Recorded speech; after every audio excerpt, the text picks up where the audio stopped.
So it's the last day of June, so I'm gonna do a June garden tour really quick. So this container is by the front door and it has lights on it. It's a dwarf Alberta spruce. I love this evergreen interest. And all I did this year was just pop some of this beautiful plant down there just for some pop of color. It's getting really hard to get in under here. So that's all I did there. And I rotate it once in a while just to make sure it's growing evenly. I've got this pot. It's a part shade container up here right by the front door. I used to have a bleeding heart in here for a few years. It didn't come back this year, but I'm loving this container. So I've got some white verbena, some heliotrope, which isn't blooming right now, but I did deadhead it. There's a coleus in there, and there's a hellebore as well as a looking glass brunnera. And I love that brunnera, and mine didn't do that well in the landscape that are coming back. So I'm hoping this one makes it in a container situation and I don't lose it. And moving down, I've got this colorful plant down here with my turtle pot toes, and so I have some geraniums in there. I've got some alyssum. Oh, actually no, not alyssum, euphorbia. That's this white one here. This is euphorbia. And I've got some double impatiens. Aren't those pretty? Some more heliotrope. And this plant again, which is just picking up from across the way from here. So just like some continuity there. I know that plant. Lobelia, I believe it's lobelia. I don't know why that slipped my brain because it's one of my favorite plants. And then just turning over to this side, we have some more evergreen interest, which is here in this container flanking the two entrance or the front door here. This is a blue star juniper on standard, and it's been in this pot a couple years, probably needs to be refreshed, but I have those same geraniums from this pot in here, and I put this Nyphophia, which is called sugar bells, and I was hoping to attract hummingbirds. So you can see it's called sugar bells. Oh, sorry, not Nyphophia, Kufia, and that's the hummingbird attractor. And you can see the tubular flowers are perfect for hummingbirds. I haven't seen any yet, but I'm hoping that, you know, it gets bigger and will attract those. Some more of this blush pink euphorbia, which looks beautiful, and this creeping jenny, which is there just as a pop of color. I'm hoping that will kind of spill over the side at some point. All right, so that is the front door. And then just slowly swinging over here, we've done some work on this little front narrow garden bed. These are my mom's roses, so I'm not allowed to touch them. They wouldn't be my first choice, but so I gotta work with what I have here.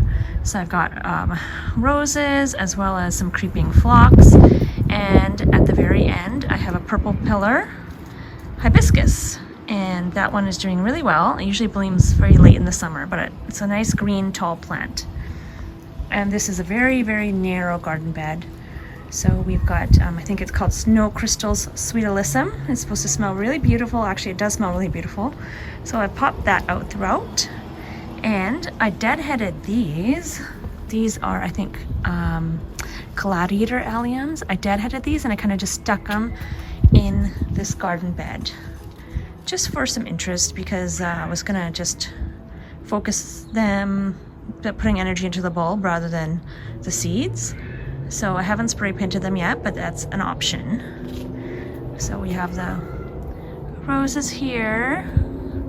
These are really big, huge roses. They smell really nice. Let's see, so we have that. It's a really light lavender creeping phlox. Its bloom time is over now. We have the Snow Crystal's Alyssum, which hopefully will take off. I've also popped some dahlias in here just because I think this would be a good place for the height for the dahlias, and they'll be supported. So we'll see how that goes. That's a bit of an experiment. I've never put dahlias in here before. Moving on, this rose bush doesn't do that great, but you can see it is healthy. The leaves are healthy, and this is the rose.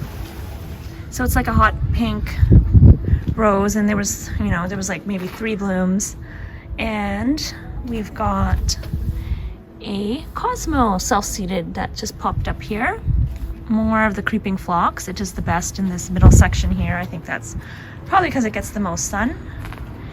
We have this rose, which I thought died last year, and it's coming back from from like the brink of death and appeared, but the leaves look really healthy. This like all this new growth, it was red or burgundy and now it's like greening up.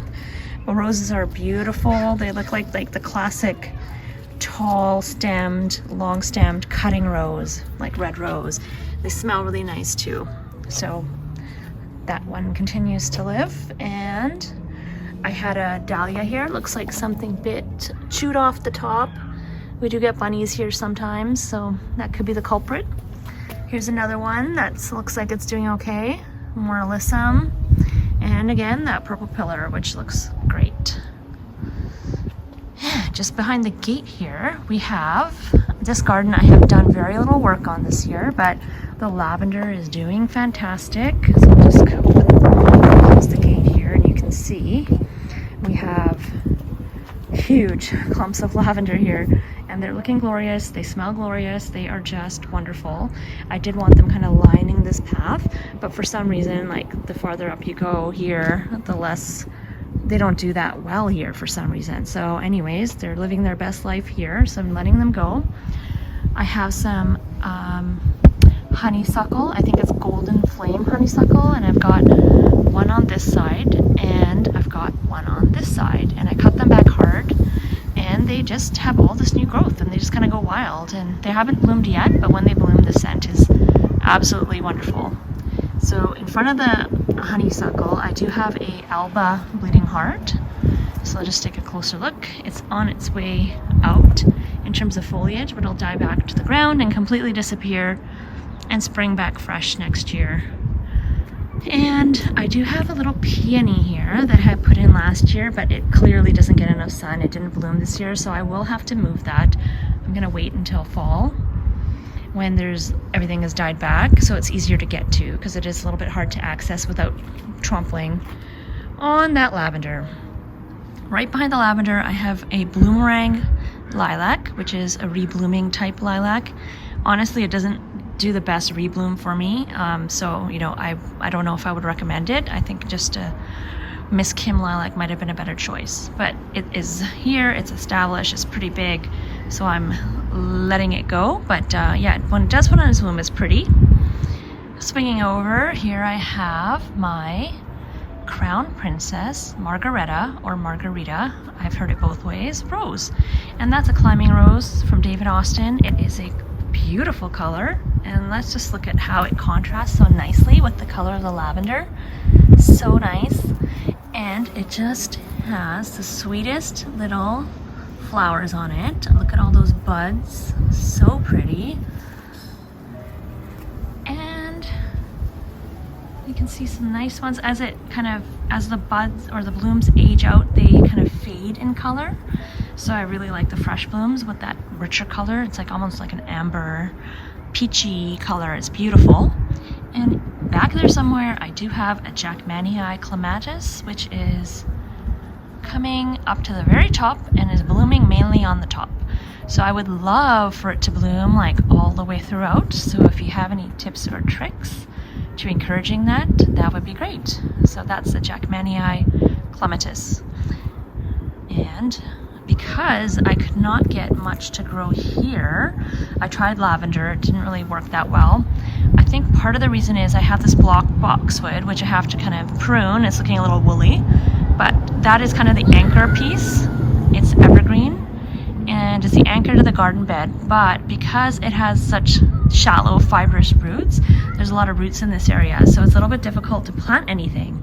But what looks like has been successful is I have put in some wildberry echinacea or coneflower, and that's these two plants here. And last year I put them in, they seem to be doing really well, and as you can see today they are all budded up, so I'm hopeful that that will bloom later in the summer and look great. Self-seeded in here, we do have some feverfew, some cosmos. There's a columbine back here that is done with its bloom right now, but I just let that go. This is a garden that I do want to do a little bit more work on in the future, but right now I think the highlight is that contrast between the David Austin rose, the lavender, and the clematis. So definitely is a work in progress. Now I'll swing you over to the front yard.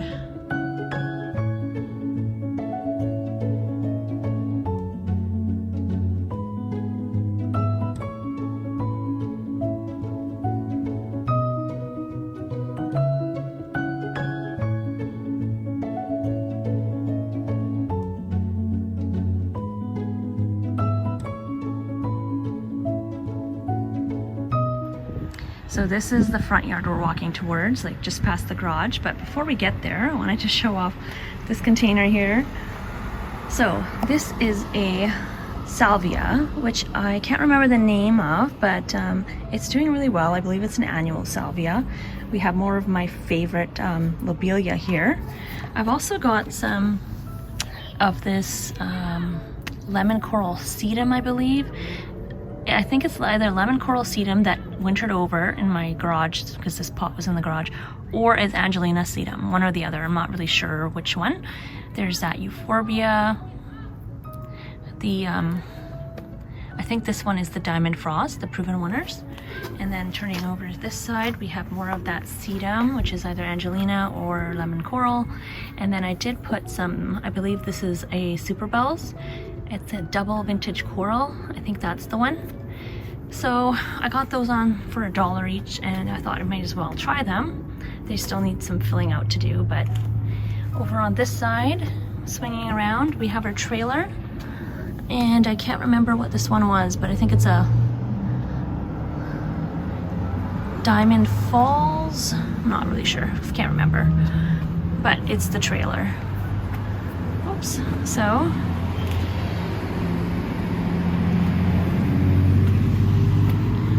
Wait for those vehicles to go by, and I do keep the tags in here. So yeah, there's that tag for this one. It's Super Bells double vintage coral, and it's a beautiful one, really nice. I'm just hoping it kind of takes off because it hasn't yet. And yeah, it's just I think it's a Diamond Frost Euphorbia tag. Yep, Diamond Frost Euphorbia.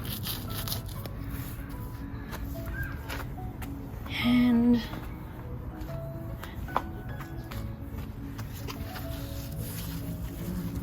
one more tag in here. Oh, lemon coral sedum, yeah. All right, so that's that. So that's this container here. And then I've got one more that I'm loving. And again, this is a salvia. I'm not sure which one it is because I think this one actually wintered over as well. So it looks like it's going to be like a purple one, purple color, but we'll see. It's doing really well. And then we have the Diamond Frost Euphorbia, one on each side. Bees coming to visit. Isn't that nice? And we have some Superbina. I can't remember the name. I think it might be Violet Ice, maybe. But we have more of that vintage coral that I just showed you in the other plant. That Super Bells double vintage coral. Isn't that pretty? And I needed a trailer, so I popped in some of this ivy. I think it's called glacier ivy. It's variegated, which I really love. And I would never put this in the landscape in the ground, but in pots I do like it because it is contained, won't take over, and it has that beautiful trailing habit, and it's a nice little alternative to other ones because you can have Creeping Jenny, you can have the Diamond Falls, but this is a nice change, and I really like the variegation on that. It's so pretty. So this one is still about to bloom there. All right, just sliding over. This is my Illuminati Tower Mock Orange, which has done its blooms, you can see. So for the rest of the summer, basically, it just kind of stays in this kind of condition, but it has some green interest. It is deciduous. So in the winter, it just looks like dead sticks. But when the spring comes and it starts leafing out, it looks really beautiful. And it's exciting to wait for it to bloom. So it's not my favorite plant, and I'm considering replacing it because it only has a short season of bloom.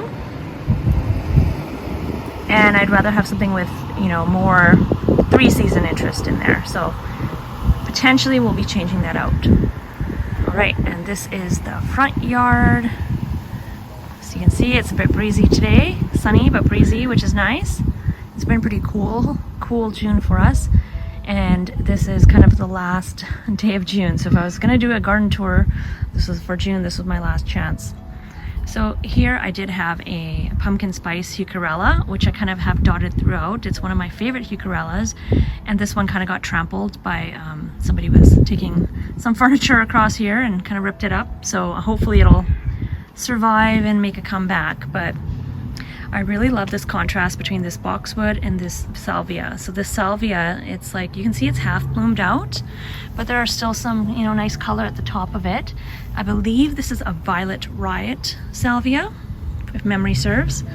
And just over here, I've got Johnson's Blue geranium, which is almost done blooming. And you can see how pretty it is. I really just want it to kind of like take over this edge. And yeah, I don't know, it's my first year with it blooming, so I'm hoping it will self-seed everywhere and kind of take over, and maybe if I cut it back it will rebloom, but I don't want to cut it back yet because of the blooms on there. And we have my ground cover lamium under the tree here. This is a dwarf birch, weeping birch. So this is more of a shade area, and sorry the wind is blowing if my sound isn't that great, but I can just point out the plants here. So I've got Twinkle Toes pulmonaria, and it is doing, these two plants are doing really well. Not all of them survived that I put in here, but these two did, and they're looking great. They bloom early spring, love them. I've got the lamium, some of it is blooms purple, some of it blooms pink. I've even got white blooming one, but it's spreading, it's doing well, which is what I wanted. Even got one down here. I have a small little hosta that I thought had died over winter, but it is surviving. I planted the roots here. That's the Shadowland Wee. You can just see the tiny leaves starting to poke up there. All right, this hydrangea is a wee white hydrangea, and it was transplanted here this season. It's looking great, and I think it's a perfect spot for it. It gets protection from the afternoon sun. What else do we have in here? I put some sweet alyssum here just to kind of fill in the gaps where things didn't come back. There is a pincushion flower that is just starting out there. There is some frilly heuchera right here. Frilly is one that I really like. It doesn't really look that great, but the leaf textures are so, you know, interesting and frilly, so I really like that one. So I keep trying with that one, even though it's not necessarily doing that great for me. Here's another pumpkin spice. This is a new addition I put in this year. So what I had done is, this is, what is it called again? What's mountain, it's escaping me right now, but this bush, basically I had tree formed it, limbed it up so I could plant under it. And here you can see I put a thalictrum under there. So that's a meadow rue or thalictrum, and hopefully that'll do well here.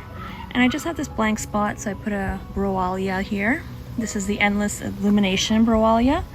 It's just like been transplanted recently, so hopefully it will bloom. Here I have a Fall in Love sweetly anemone, which is starting to pop up, and here too. And that's I think a fall bloomer, so something to look forward to. I've got a Cosmo here. This is my Angelina sedum, which is blooming. So if you were ever interested in seeing what the blooms look like, they're this yellow color. Some people don't like them, they cut them off. I don't mind them, so I'm gonna leave that. I have some mahogany monster in here. That is the kind of these trio here. You can see that one at the end isn't doing as great, but you know, it is what it is. And I have either, I think it's wild rose or wild berry heuchera. Those are 4 of them, just kind of like dotted past the mahogany monster. I believe these ones are toffee tart, and they are kind of similar to the pumpkin spice right now, because my pumpkin spice are kind of bleached out. In the fall they take on a deeper, richer color. And moving down, I have my yarrow here, which has totally spread. So if you don't want it to spread like this, do not plant yarrow, because it was just a small plant and it's kind of taken over this whole space, which I don't mind. And sorry, excuse the neighborhood kids. It's a summer day, so they're out and about playing. All right, let's take a swing around the front of this to show you another angle.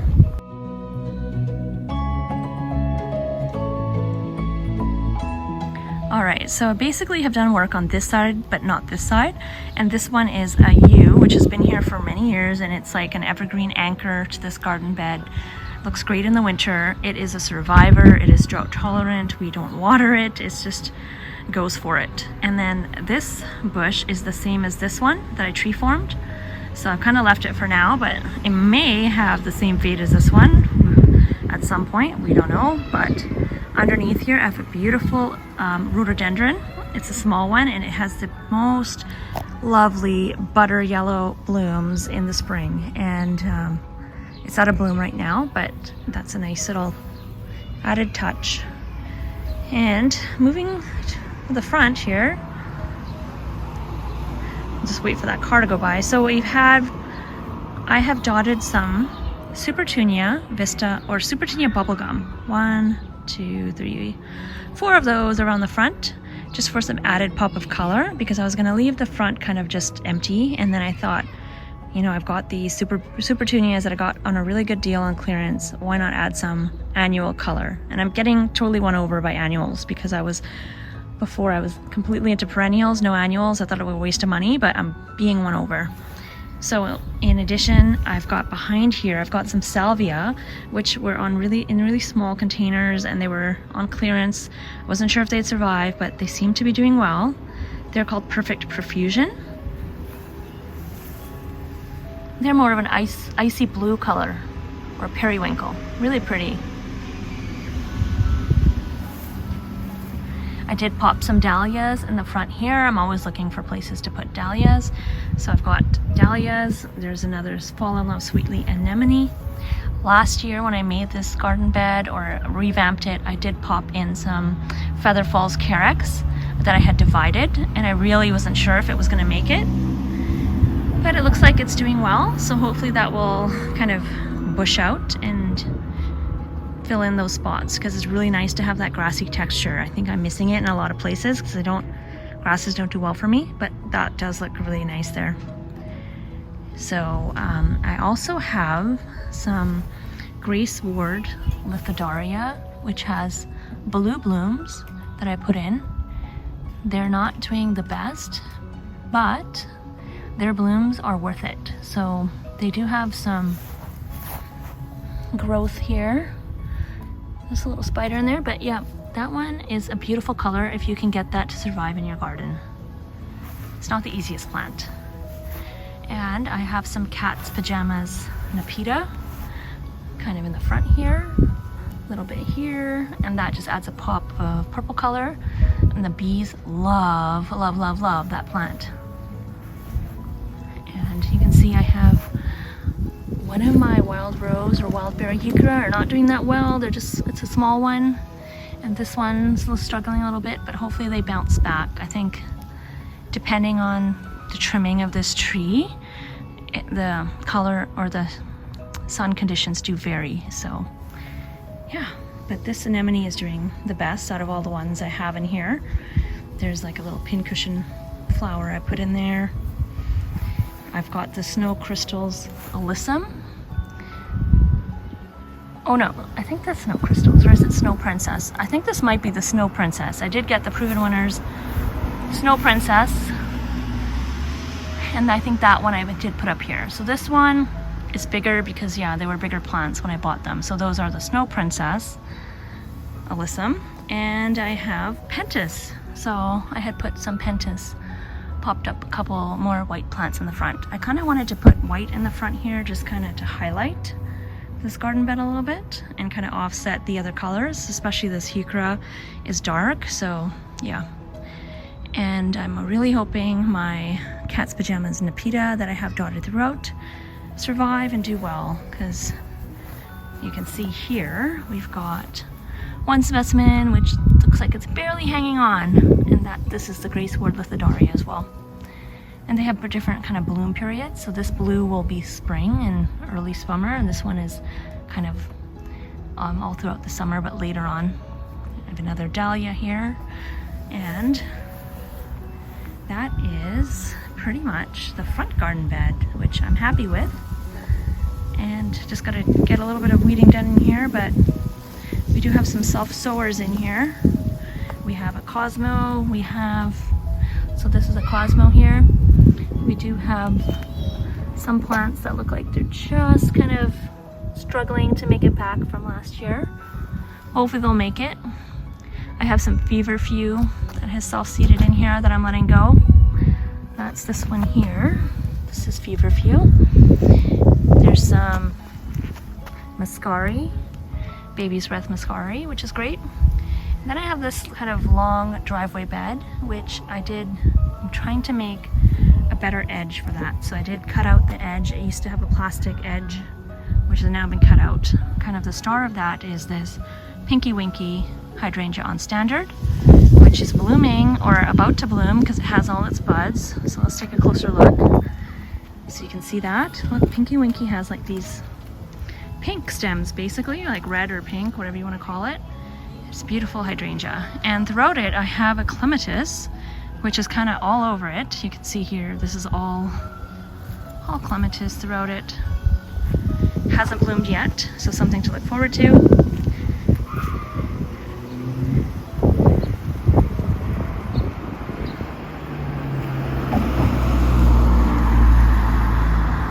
Now in this garden bed, I have some creeping thyme as a ground cover type plant here, kind of just throughout. I have some self-seeded cosmos. I have some lavender. I have some banana cream daisies. And what I had actually had in here, which hasn't survived, is I had Pugster blue butterfly bushes. And I had, put 3 of those in, I think, 3 or 4, and none of them came back this winter.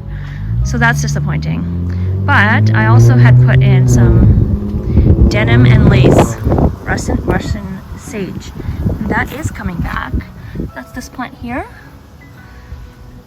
So what I had to do is I just put some annuals in here because a lot of my perennials didn't come back, unfortunately. So I've got, this is, I believe, a mini vista. I can't really remember. It might be a supertunia, midnight. Could be violet, but yeah, I got them on really great deals. So I thought, you know what, let's just put annuals in here to compensate for the loss of those Pugster blue. So yeah, that's the supertunia or the vista, and then this one is the banana cream, just the first one, not the improved version, but that's coming back, so that's great. I've got some sedum here because it is like a tough location right by the driveway. Got some lavender that's coming back, which hopefully will get bigger. It's like this beautiful color. I think it's head coat. I popped another supertunia in here. These two are the same kind. I did a video on these, so can't remember the name, but it's in the video. Some more lavender. This is a supertunia Priscilla. You can see it has the beautiful double blooms. Got a couple of those in here. Some more of the sedum, feverfew, superbena. I think this is the violet ice superbena. What a beautiful color. Some more supertunias. I hope these supertunias just spread out and take over. More sedum. Here's this tiny bit of Russian sage, which hopefully will make a comeback. This is my butterfly bush, so it hasn't come back. I think it's a goner. I haven't pulled those out yet, but probably time. Also have some Veronica. So I like that, that tall spiky interest just for contrast. And that is, I can't remember what type that is, but it's a Proven Winners Veronica that I got last year. And we have some more sedum here, just because it is like that dry area. And another supertunia Priscilla.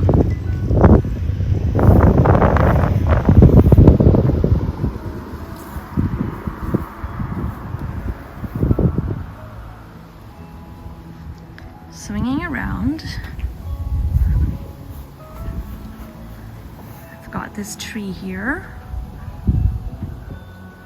which has turned this beautiful color.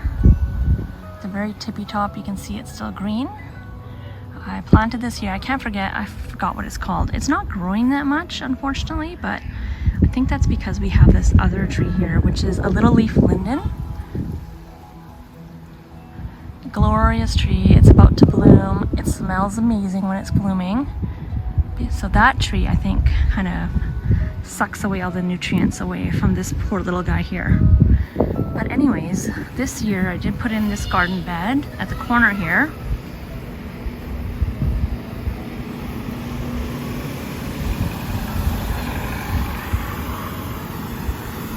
This corner was kind of like just a dead area. The grass didn't grow that well here, so I just thought, you know what, I want to do something there. So I put in this Miss Kim Lilac Standard, and that is its first year in there. So I'm hoping that next spring it will bloom really nicely. I have some Rose Campion, that's this bright vivid color here on these icy blue-green stems. Isn't that a beautiful color? So these self-seed prolifically, but I was like, you know what, bring it on. I didn't have any of this in my garden, and I got this from a fellow gardener who dug up the self-seeded ones for me, which is really nice. I did put in a bare root Boscabel rose here. It has bloomed, but I see there's still some buds on here, so hopefully it'll bloom again. There's some cosmos in here, lavender, and I did pop in some 2 Storm Cloud Amsonia here for some spring color. So I wanted some early spring color, and I love the color of that Amsonia. So Amsonia, lavender in the front, cosmos, lilies. So lilies, I don't really like lilies, but I just put them in here because I didn't have anywhere else to put them. So I thought, you know what, let me just pop them in here. Because this was a new garden bed, I was filling it. And on this side, swinging over, we have some more cosmos, the white version. We have a Miss Sayori hydrangea. I don't see any blooms on her, but hopefully she will bloom. She was transplanted this year. She wasn't doing that well in the back.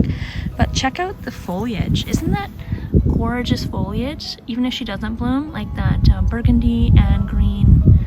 Just really pretty. And the blooms are amazing. They're so beautiful. And that yarrow I had showed you earlier, I had taken out a transplant, put some here. Yarrow is very drought tolerant, and this area, as you can see, it's right by my neighbor's driveway, so it's like a tough spot to be in. So I popped that there, hoping it will be right plant, right place. So far so good. It's got buds on there. Yeah, there's another Cosmo here, and this one is a hellebore.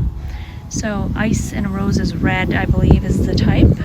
And the leaves are looking very healthy. I don't have the best success with hellebores, so I'm very happy. That one looks like it's doing well. And again, this is the Rose Campion plant. You can see that. And just the way the wind blows, like sometimes garbage kind of gets caught in here, so I'm just gonna have to clean that little paper out of there. But overall, I'm very, very happy with this garden bed.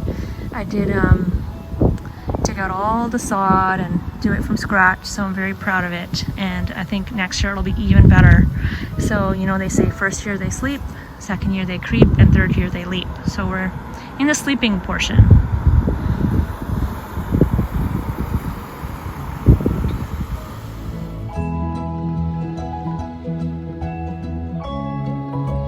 Alright, sorry about that abrupt ending. I just forgot I had something in the oven, so I had to dash inside before I totally burned what I was cooking. So anyways, very proud of the front garden. I think this little strip needs a little bit of work, but overall I'm very happy with this front garden bed, especially now. It's doing so much.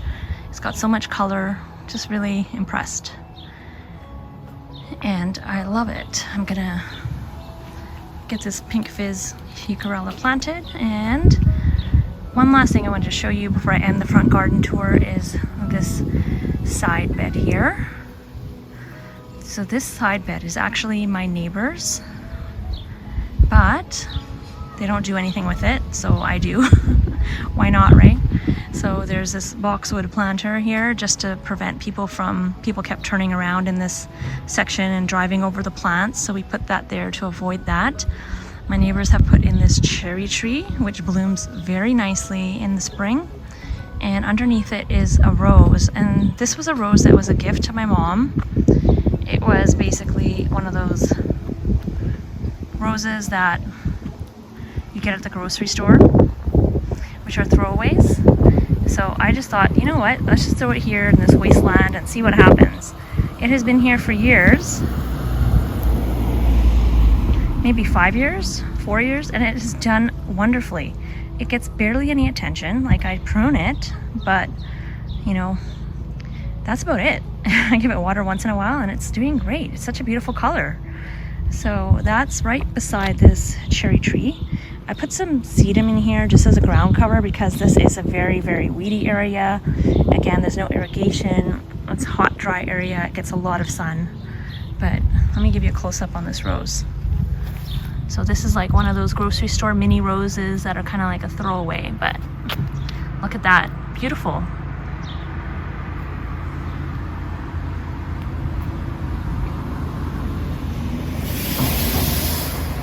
Down here we have some sunflowers, which kind of self-sown from last year, so I'm letting those go. Excited to see what they look like. We have some self-seeded bachelor's button. I love that color of this blue. Isn't that pretty? So I just let that go anytime I see it. It self-seeds everywhere, but I don't mind. Self-seeded feverfew, self-seeded cosmo. This is a boxwood ball. Here we have some more lilies. Again, like I don't like lilies, so I just kind of put them anywhere just to where I don't think they'll survive, and they keep doing really well. Here is a sedum. It's about to bloom. You can see that. This is a feverfew, but this is a sedum and it's about to bloom. It's really pink, beautiful pink little flowers. There's another boxwood ball. This is a veronica. It's a pink one. The other side I have purple ones. This bed I did pink. You can see this like bachelor's button is seated itself in the gravel. Isn't that pretty? I believe these are sunflowers, so I'm letting them go. This here is a spirea, which has amazing color and lots of interest throughout the season. It's kind of bloomed out right now, but it usually gets like this really vivid pink on it, these blooms. So it's a very beautiful plant. And you can see there's the green leaves. It turns into this yellow and it has beautiful fall color. It's a really amazing plant and it's a real workhorse in the garden. Only thing is it is kind of big for this little spot. So my neighbor did kind of want to take it out. So I'm hoping that maybe I can save it somehow or trim it down and, you know, maybe I can replace it with something else and relocate it. But it is so huge, so I'm a little bit worried about transplanting it. Here we have that same shrub that I showed you on the other side that I had tree formed. I know the name, but it's totally escaping me. It's in the video where I tree formed it, but this plant is like the third one I have on this property. There we have some more self-sown cosmos. There's some beautiful feverfew in its glory. I believe this is also known as chamomile, but feverfew, chamomile, it is beautiful, isn't it? Just these delicate little flowers, much more delicate than daisies. And it's just mixing in so nicely with this white pillar, Rose of Sharon, which I have here. I thought that would be a good plant to put in this little narrow side bed, just because it will be a nice little block and it's narrow, won't get in anyone's way. But these are beautiful cut flowers as well. All right, sorry I got interrupted there, but I believe we left out here at this beautiful feverfew, which is mingling nicely with my white pillar, Rose of Sharon. I've got these veronica here, the purple ones, or sorry, the pink ones, which are, I think, the prune winter type. Nice texture. This, I'm not sure what it is. I think my mom planted it and it's blooming now, but it's really pretty, light and airy, white flowers. Here I have a echinacea, which is now blooming. It's an early blooming echinacea, and I can't remember if it's Powwow White. Yeah, I'm not sure which one. I planted a couple of different white ones, so that's a great spot for that one, I think, because it's a very hot, dry area. And here I have my leaning lilac on standard. This one, I keep fixing it. I keep trying to stake it, and it keeps leaning. And I would dig it out to fix it, but I have a clematis growing at the base.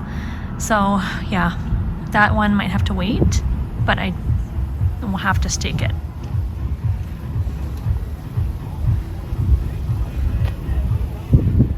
Sorry, this tour has just been constantly being interrupted.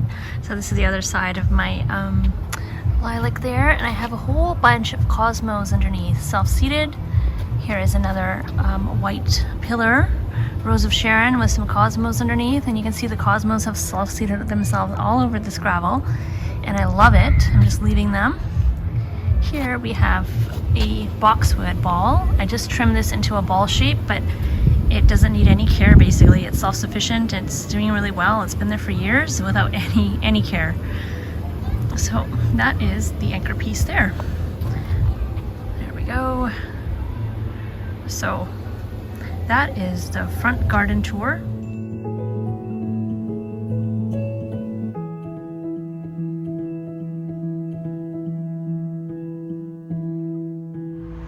So I really debated even doing a front garden tour or a tour at all of my garden in June, because my garden is, I'm just an amateur, I'm not a professional, I don't work in the industry, I'm not a content creator.